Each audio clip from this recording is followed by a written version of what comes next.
Afërdita, mendon se një skenar I tillë mund të jetë I mundshëm sepse matematika thotë se në rast se konsumohen afatet kushtetuese, data zgjedhjeve edhe mund të variojë në kohën kur ish krerët edhe mund të jenë të lirë nëse jepet vendimi pozitiv për ta. Dëgjoj, a është Partia Demokratike në një moment të disfavorshëm? Është në një moment të disfavorshëm për shkak që, siç e tha Nexhi, që normal është secila parti nëse ti kish pas liderët në Hagë dhe është para vendimit përfundimtar, nuk, kish prit me pa qa po ndodh me atë vendim, që unë dhe shpresojmë të gjithë që ai vendim të jetë vendimi I fundit lirues dhe ata të kthehen në shtëpi dhe në shtetin për të cilën kanë kontribuar. Mirë po, a kemi pa edhe një polarizim mes PDK-s edhe mes vetëvendosjes, kohëve të fundit e kemi pa një polarizim që nuk ka kriju ambientin që këto dy parti për me mujt me bashkëpunu në të ardhmen.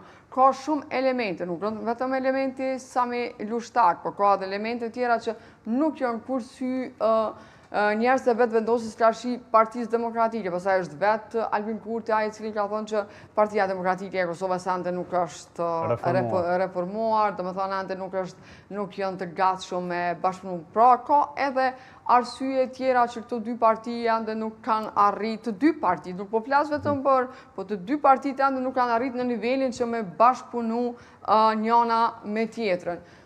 Unë menoj që kur ti të shkosh në takime, atë paktën me kanë më I qartë për opinionin publik. Do më thonë, unë e kuptova që Partia Demokratike ka vendosur me najtë në opozitë, si që kuptova, negociatat mbyllen, por nuk ishte shumë qartësi çfarë është diskutu brenda takimit. Do më thonë, neve të gjithë na intereson a do të votojnë të parti politike, do më thonë, a do të qëndrojnë paktë në sallë për presidentin. Partit ish opozitare si do të veprojnë për çështjen e presidentit, a do të bashkëpunojnë me Kurtin për çështjen e presidentit, as do të bashkëpunojnë me Kurtin për çështjen e presidentit, sepse ne dim Kuvendi I Kosovës I takon me ligj pozita e kryetarit të Kuvendit. Pra, unë mendoj që liderët duhet me pas pak më qartësi për opinionin publik. Çka saktësisht është diskutuar në ato takime. Sepse realisht Hamza ishte I paqartë në deklarimin e tij. Tha se PDK-ja preferon do të qëndrojë në opozitë.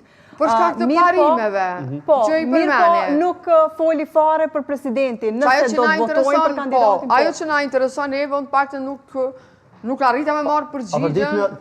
Tek deklarata e Kurtit më pas është një pjesë ku ai thotë në këtë rand të parë të takimeve ose në këtë rand të takimeve. Po vetë Hamza Blendi tha se I uroi sukses Kurtit në takimet me partitë e tjera. Hamza ke I qartë, ndërsa Kurti, aq ishte I relaksum, aq ishte I but. Unë mendoj që është skenari Albin Kurtit.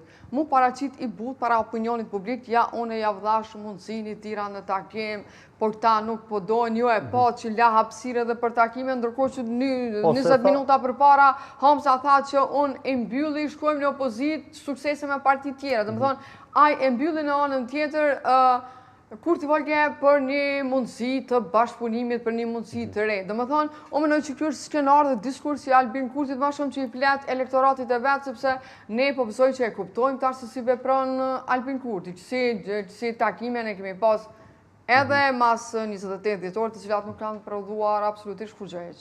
Profesor? Shiko,